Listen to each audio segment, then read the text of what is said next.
Maaari raw paimbestigahan ng mga Chinong pinaghihinalaang sangkot sa pang-espiya na nag-donate umano at ipinambili sa mga motorsiklo sa ilang LGU. Nakatutok si John Consulta. Posibleng maimbestigahan kaugnay sa money laundering ang mga nahuling Chinese nationals na sangkot umano sa espionage.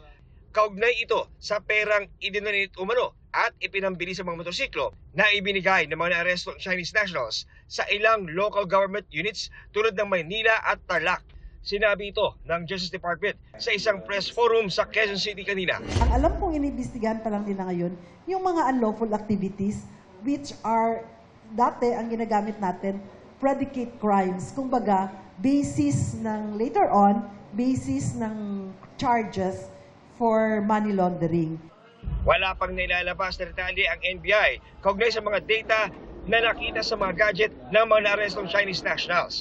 Pero ayon sa DOJ, posibleng maharap sa ibang kaso ang mga ito sa oras na lumabas ang karagdagang ebidensya at mapatunayan ang kanilang pagiging involved sa espionage.